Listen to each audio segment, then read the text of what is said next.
The champagne flute trembled in my hand as my brother Marcus launched into his third monologue of the evening. Christmas Eve at our parents' house in Pasadena, and he'd turned the living room into his personal stage.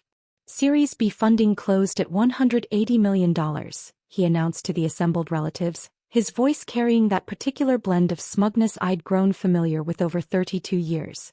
CloudReach is the fastest-growing cloud infrastructure company in North America. Forbes called us the next Amazon Web Services. Aunt Linda clapped politely. Uncle Robert raised his beer in salute. Mom practically glowed with pride, her hand resting on Marcus's shoulder like he'd just won the Nobel Prize. "And what's your role there, sweetie?" Aunt Linda asked, leaning forward with genuine interest. "Senior Product Manager," Marcus said, straightening his designer tie. "I oversee the entire roadmap for our enterprise solutions. The CEO values my input on everything. He actually texted me on Christmas Eve about Q1 strategy." He pulled out his phone as evidence, waving it like a trophy. Dad nodded approvingly from his armchair. "Marcus has real stability now. Benefits, stock options, the whole package. He's set for life when they go public." The implication hung in the air like smoke. Unlike me. Unlike his disappointment of a daughter who, at 34, still rented a one-bedroom apartment in Venice Beach and drove a 7-year-old Honda Civic. "That's wonderful, Marcus," I said, meaning it. I was genuinely happy for him even if he was being insufferable about it. He turned to me then, his expression shifting to something that looked almost like pity. "So, Sarah, what are you up to these days? Still doing, what was it? Consulting?" The room went quiet. Everyone knew this script. This was the part where Marcus established the hierarchy, where I was gently reminded of my place in the family pecking order. "Yes," I said simply. "Still consulting." "What kind of consulting?" Aunt Linda asked. She'd always been kind to me, one of the few relatives who didn't treat my career like a shameful secret. I took a sip of champagne, buying time. "Financial consulting. I work with startups, mostly helping them with growth strategy, that kind of thing." Marcus snorted. "Startups. God, that's a rough space right now. The funding environment is brutal. Half of them won't survive the next 12 months. He shook his head with exaggerated sympathy. "You must see a lot of failures." "Some," I admitted. "Well, at least you're trying," Mom said, her tone suggesting I was a child learning to ride a bike rather than a woman with an MBA from Stanford and a decade of experience. "Maybe Marcus could put in a good word for you at CloudReach. They must need consultants." The offer landed like a slap, even though she'd meant it kindly. My 32-year-old brother recommending me for a job. As if I needed his charity. "That's okay," I said, keeping my voice level. "I'm happy where I am." Marcus raised an eyebrow. "Really? Because I heard the consulting market is pretty saturated. What are you pulling in annually? If you don't mind me asking." I did mind. But the whole family was watching now, waiting for my answer. Waiting to quantify exactly how much of a disappointment I was compared to Golden Boy Marcus and his stock options. "I do all right," I said. "Come on, ballpark it." Marcus leaned back, enjoying this. "6 figures? Low 6 figures." My phone buzzed in my purse. I ignored it. "Marcus, that's not appropriate," Aunt Linda said gently. "What? We're family. Sarah knows I'm just trying to help. I mean, if she's struggling, maybe Dad could." He trailed off, letting the implication finish the sentence. Maybe Dad could help me out financially. Maybe they could all pitch in for poor Sarah who couldn't get her life together. The phone buzzed again. Then again. "Excuse me," I said, standing. "I need to take this." I walked out to the backyard, the cool December air a relief after the suffocating living room. My phone showed 3 missed calls from James Chin, CEO of CloudReach. And 2 texts. James Chin. "Sarah, emergency. Board is pushing for March IPO. Need to discuss acceleration timeline. Can we meet December 26th? James Chin. Also, your brother works here? Marcus Mitchell. Just found out. Small world. See you January 9th for quarterly review." I stared at the messages for a long moment, then typed back. "January 9th works. See you then." Through the window I could see Marcus holding court, probably explaining cloud infrastructure to relatives who had no idea what he was talking about. Mom hung on every word. Dad beamed with pride. They had no idea that CloudReach existed because of a $25 million Series A check I'd signed 18 months ago. That their Series B funding, the $180 million Marcus was so proud of, had come largely from the syndicate I'd assembled. That I'd introduced James Chin to 3 of his key hires, including his CTO.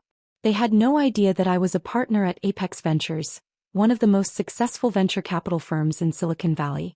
That my portfolio was worth north of $3 billion. That I'd been named to Forbes 30 Under 30 in venture capital 4 years ago and had just been profiled in TechCrunch as one of the power players reshaping startup funding.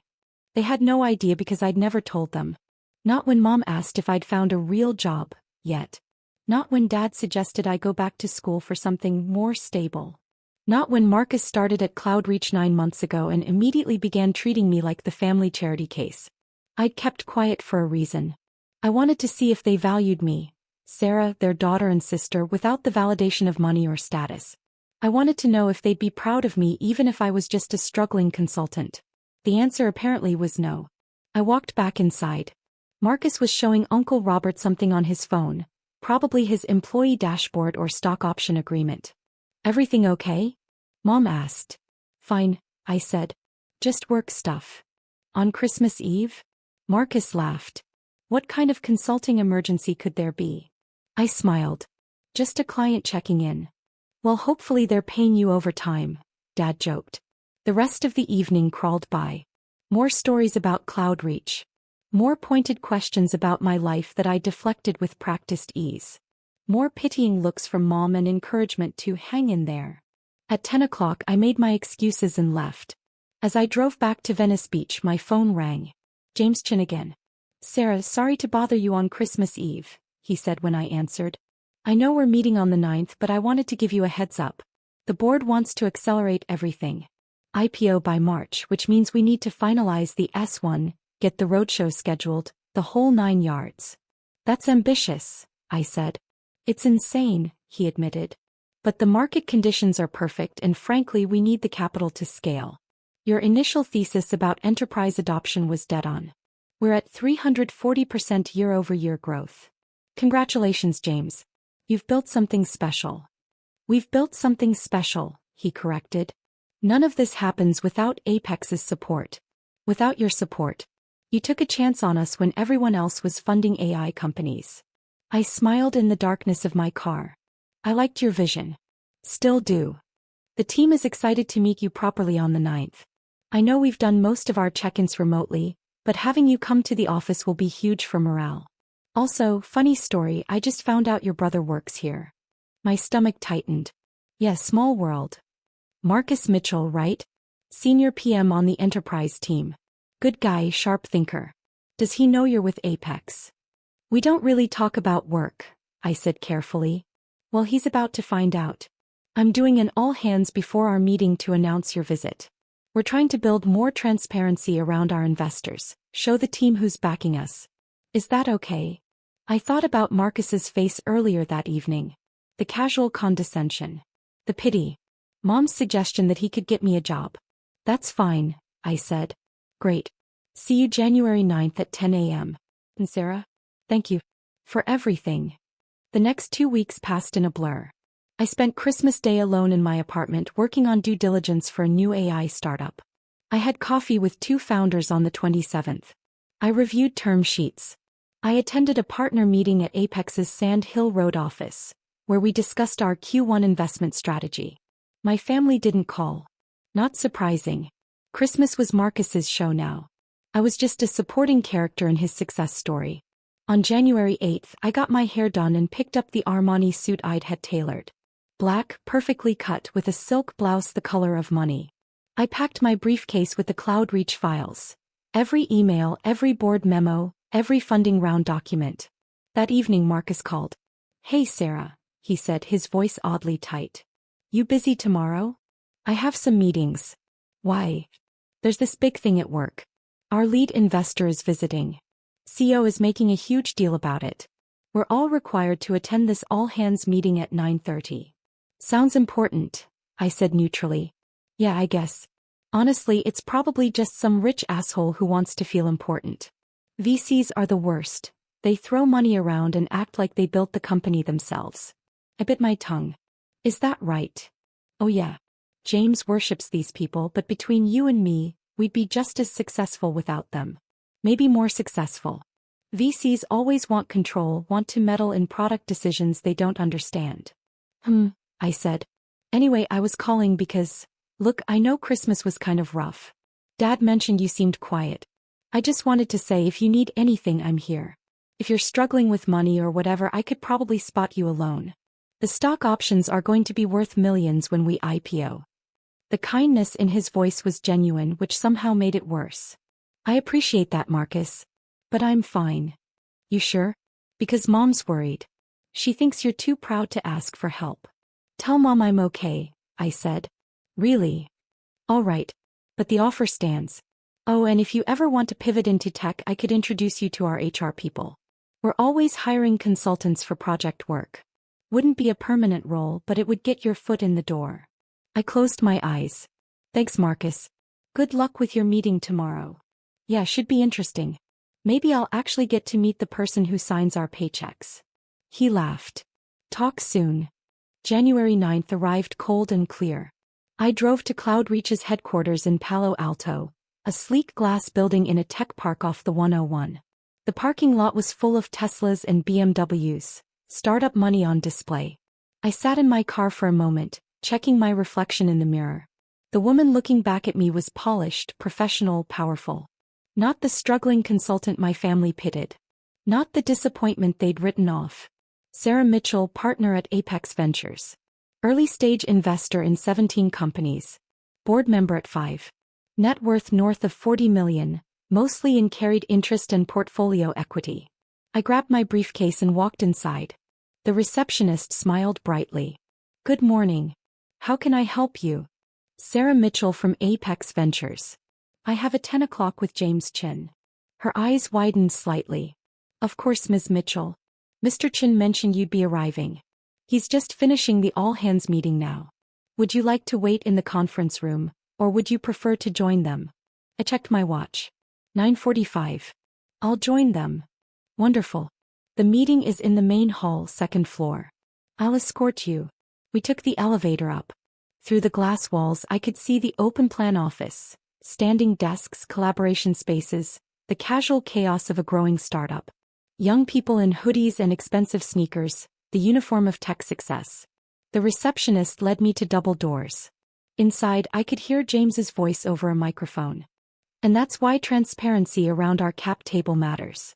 You all deserve to know who believes in this company, who's backing our vision. So before we dive into Q1 goals, I want to introduce someone very special. The receptionist opened the door quietly. The room was packed, at least 200 people, standing room only. James stood on a small stage at the front, a presentation screen behind him showing the CloudReach logo. Our lead investor joined us at Series A when we were just 15 people in a WeWork, James continued. When other VCs said cloud infrastructure was too crowded, too competitive, one firm saw our potential. Apex Ventures led our Series A with 25 million. They assembled our Series B syndicate.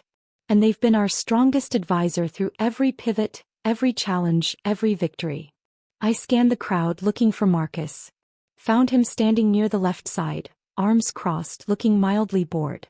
The partner who championed CloudReach has one of the best track records in venture capital, James said. Portfolio companies worth over $3 billion in aggregate. Board member at companies you all use every day. And more importantly, someone who genuinely believes in what we're building here. Marcus shifted his weight, checking his phone. Probably texting Mom about how boring this was. So please join me in welcoming Sarah Mitchell from Apex Ventures. I walked down the center aisle. The room erupted in applause. Polite, professional, the sound of 200 people doing what they're told. But I watched faces turn, watched the recognition ripple through the crowd. Watched Marcus's head snap up. Our eyes met across the room. I saw the confusion first. What was I doing here? Then the recognition of my name.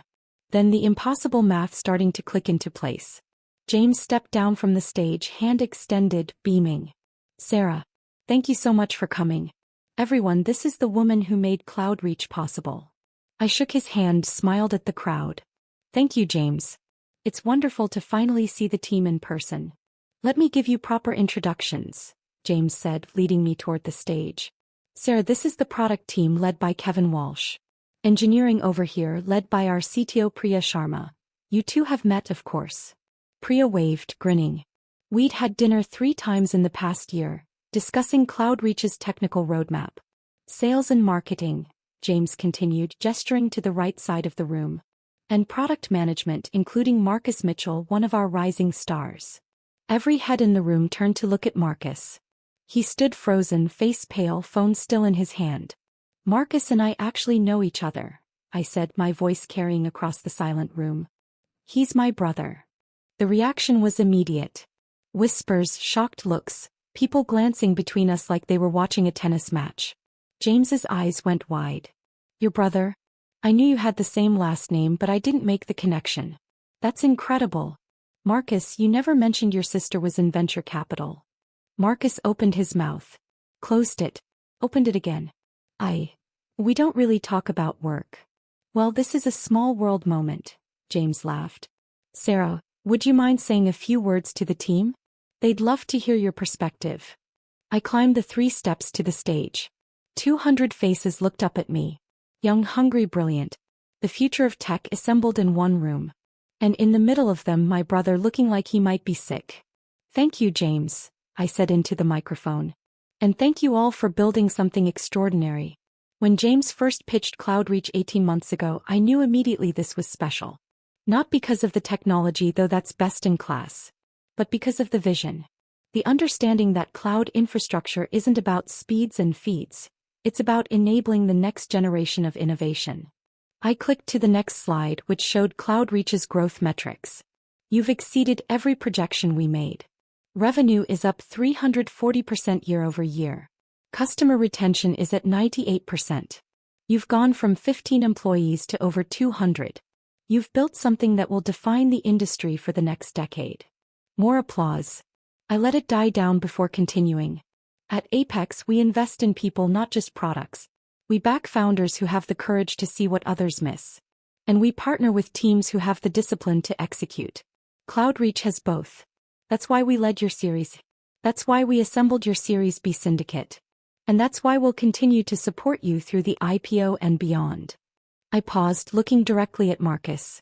Some people think venture capital is about throwing money around. But it's not. It's about belief. It's about seeing potential before anyone else does. It's about taking risks on people who might not look successful yet, but who have the vision and drive to build something incredible. Marcus's face had gone from pale to red. So congratulations, I finished. To everyone in this room, you're part of something special. And I'm honored to be along for the ride. The applause was genuine this time, enthusiastic. James took the microphone back, launching into a discussion of Q1 goals. I stepped off the stage and immediately people approached me. Engineers wanting to discuss the technical roadmap, product managers pitching features, everyone wanting a moment with the person who'd believed in them. Marcus didn't approach. He stood rooted to his spot, staring at me like I was a stranger. The all-hands meeting ended at 10:15. James ushered me to a conference room where the executive team waited. CTO, CFO, VP of Sales, VP of Product. We spent 2 hours reviewing the IPO timeline, discussing board composition, planning the roadshow. At noon, James walked me back to the lobby. That went better than I could have hoped, he said. The team is energized. And having you here, seeing that our investors are engaged, it matters. Happy to help, I said. CloudReach is one of my favorite portfolio companies. You should be very proud. We couldn't have done it without you. He hesitated. Can I ask, what's the deal with your brother? He looked like he'd seen a ghost. I smiled carefully. Family dynamics. We don't talk about work much. Fair enough. Well, he's lucky to have you. Must be inspiring having a sister who's accomplished so much. I didn't correct him. As I walked to my car, my phone exploded with messages. 7 texts from Marcus. 3 missed calls. 2 voicemails. I listened to the first voicemail in my car. Sarah, what the fuck? You're a venture capitalist? You're a partner? At Apex? You've been lying to us for years. Call me back. Now. The second voicemail was quieter, shakier. Sarah, I don't understand. Why didn't you tell us? Why did you let us think? Mom is going to lose her mind when she finds out. Dad too. You need to call me. Please. I deleted both voicemails and drove back to Venice Beach. That evening, the family group chat erupted. Marcus, everyone needs to hear this. Sarah isn't a consultant. She's a venture capitalist. A partner at one of the biggest VC firms in Silicon Valley. Mom, what? Sarah, is this true? Dad, Marcus, what are you talking about? Marcus, she's been lying to us. She's rich. Like really rich. She invested in Cloudreach. She's basically my boss's boss. Aunt Linda, Sarah, that's wonderful. Why didn't you tell us? Mom, Sarah, please call me. I'm so confused. I muted the chat and poured myself a glass of wine. The calls started at 7. Mom first, then Dad, then Marcus again. I let them all go to voicemail. At 8:30, someone knocked on my door. I looked through the peephole and saw Marcus standing in the hallway, still wearing his Cloudreach hoodie. I opened the door. Why? He said immediately. Why did you lie to us? I didn't lie, I said calmly. I just didn't correct your assumptions. That's the same thing. He pushed past me into the apartment. Hey, Sarah. Do you know how I felt today? Standing in that room while everyone looked at me? While they realized my sister is Sarah Mitchell from Apex Ventures and I had no idea. How did it feel? I asked. He spun to face me. Humiliating. I look like an idiot. My own sister, and I didn't even know what she did for a living. You never asked, I said quietly. Not really. You asked what I did, and when I said consulting, you made assumptions. You decided I was struggling. You offered me loans. You suggested Dad could help me out. Because you live in this tiny apartment. You drive a Honda. You never talk about your job. I like my apartment, I said. It's close to the beach. And my car runs fine. Why would I talk about my job when you clearly weren't interested? He stared at me. That's not fair. Isn't it? Marcus, when was the last time you asked me a question about my life that wasn't designed to confirm I was less successful than you? That's not. I was trying to help. Were you? I walked to my wine glass, took a sip. Or were you trying to feel superior? Oh, come on. You're the one who's been playing games. You could have told us the truth any time. I wanted to see if you'd value me without the validation, I said. I wanted to know if Mom and Dad would be proud of me even if I was just a struggling consultant. If you'd treat me with respect even if I wasn't successful. And now I know. He flinched. That's not fair, Sarah. We love you. I know you do. But love and respect aren't the same thing. My phone buzzed. Another text from Mom. Mom, Sarah, please talk to us. We're so proud of you. Why would you hide this? I showed Marcus the text. See that? We're so proud of you. Not, we've always been proud of you. Not, we're proud of who you are. They're proud now that they know I'm successful. That's the difference. You're being unfair, Marcus said again, but his voice was quieter now. We didn't know. How could we be proud of something we didn't know about? You could have been proud of me anyway, I said. You could have assumed I was doing well. You could have given me the benefit of the doubt. Instead, you assumed I was failing. You pitied me. You offered me charity. I was trying to be nice. You were trying to be generous. There's a difference. Generosity comes from a place of equality. Charity comes from a place of superiority. He sat down heavily on my couch. I didn't mean it like that. I know, I said, and I meant it. But it still hurt. We sat in silence for a long moment. Outside, I could hear the ocean, the eternal rhythm of waves.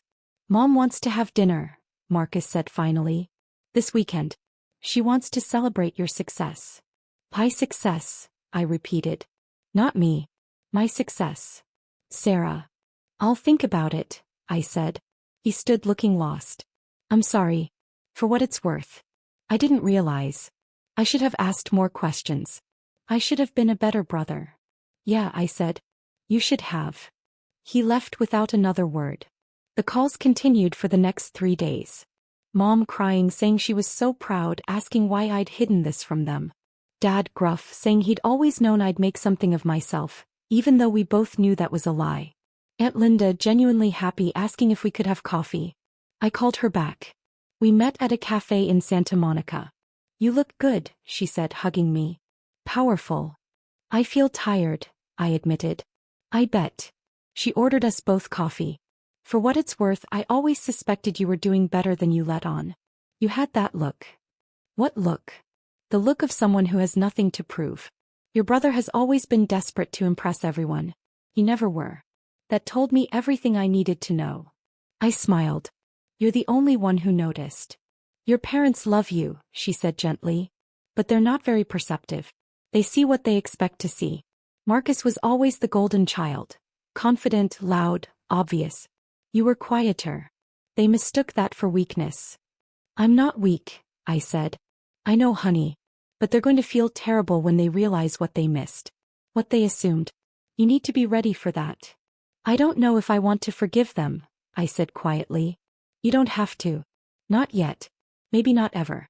But eventually, you'll need to decide what kind of relationship you want with them going forward. Whether their ignorance is forgivable or not. I thought about that over the next week. I went to work, reviewed term sheets, met with founders. CloudReach announced their IPO filing on January 15th. The initial valuation was set at $2.8 billion. My Series A shares were worth $180 million on paper. My carried interest from Apex would be substantial. Marcus texted me when the news broke. Marcus, congratulations. You made a great investment. Me, thank you. You should be proud. You helped build this. Marcus, did you know I was working there when you invested? You joined 9 months after our Series A closed. Marcus, but you knew I was there for the Series B. Me, yes. Marcus, and you didn't tell me. Me, you didn't ask. 3 dots appeared, disappeared, appeared again. Then, Marcus, family dinner Sunday. Mom's making your favorite. Please come. I stared at the message for a long time. Me, I'll think about it. Sunday arrived cold and rainy. I drove to Pasadena in my Honda Civic, wearing jeans and a sweater. Just Sarah. Not Sarah Mitchell, partner at Apex Ventures. Not the woman who'd built a $3 billion portfolio. Just me. Mom opened the door before I could knock. Sarah. Oh honey, come in. You must be freezing. The house smelled like pot roast. My favorite, like Marcus had said. The table was set for 5. Mom, Dad, Marcus, me and Aunt Linda. Linda's here. I asked. I invited her, Mom said. I hope that's okay. She said you two had coffee. That's fine. Dad stood when I entered the dining room. Sarah. Good to see you. Hi, Dad. Marcus was already sitting, looking uncomfortable. He nodded at me. Hey. We sat. Mom brought out the pot roast, the potatoes, the carrots. The meal I'd grown up with, the comfort food of my childhood. For a while no one spoke. We just ate, the silence heavy with everything unsaid. Finally, Dad cleared his throat. We owe you an apology. I looked up. We made assumptions, he continued. About your career. About your life. We didn't ask the right questions. We didn't see what was right in front of us. We're so sorry, honey, Mom said, her eyes shining with tears. We should have known. We should have asked. We should have been proud of you all along. Why weren't you? I asked quietly. The question hung in the air. I don't know, Mom whispered.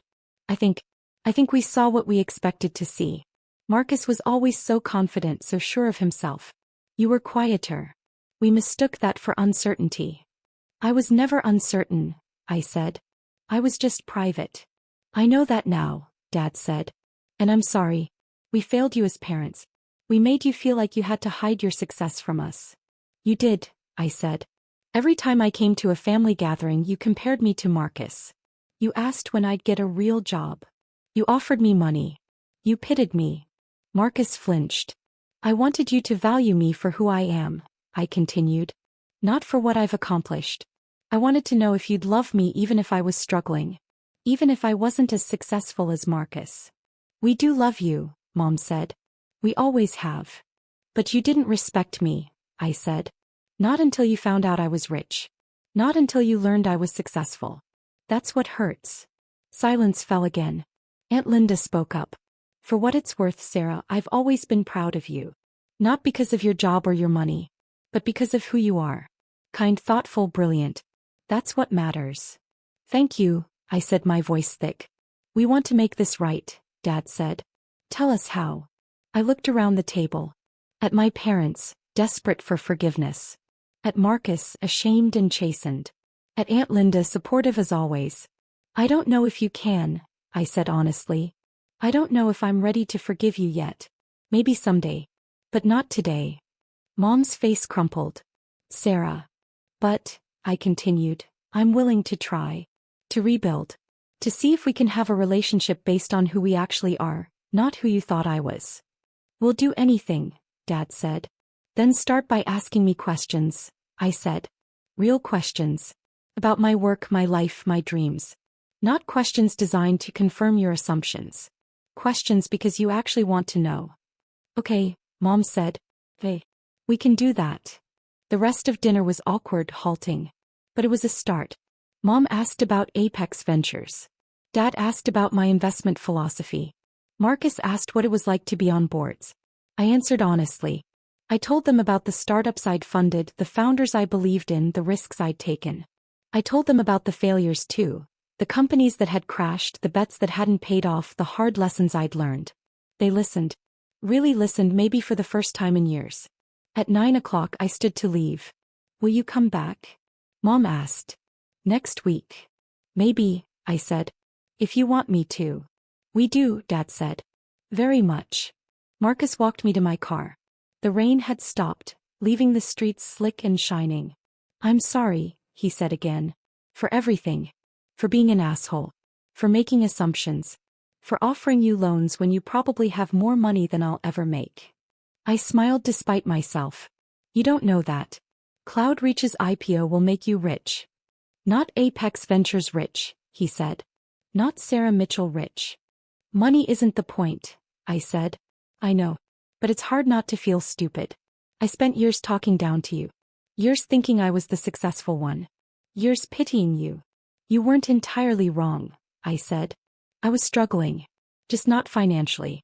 I was struggling to figure out if my family would love me without the success. Turns out that's a harder question to answer than any pitch deck I've ever reviewed. And, what's the answer? I looked at him. My little brother who'd grown into a man I barely recognized. Who'd been insufferable and condescending and kind all at once.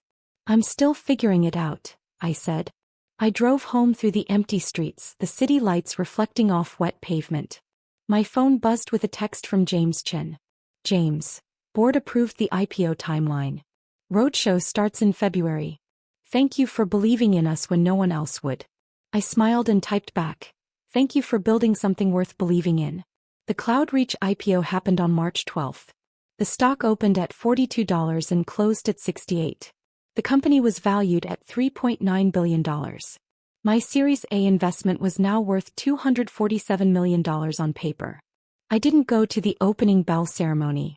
I watched from my office at Apex, surrounded by my partners, celebrating another successful exit. Marcus called that evening. My options are worth $4.2 million, he said, sounding dazed. I'm a millionaire.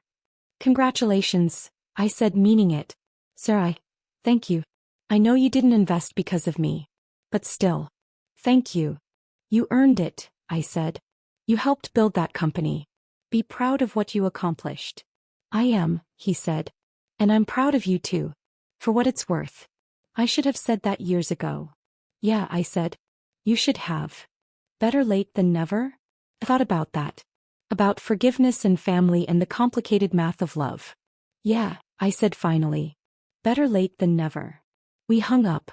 Outside my window, Sand Hill Road stretched toward the horizon, lined with venture capital firms that had shaped the technology landscape.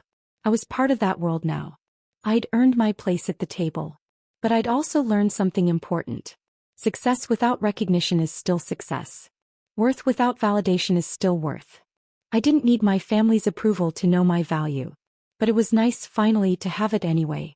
My phone buzzed one more time. Mom in the family group chat. Mom, family dinner next Sunday. Sarah, please bring pictures of your work. We want to hear all about Apex Ventures. We want to know everything. I smiled and typed back a single word. Me okay. It wasn't forgiveness. Not yet. But it was a beginning. And sometimes a beginning is enough.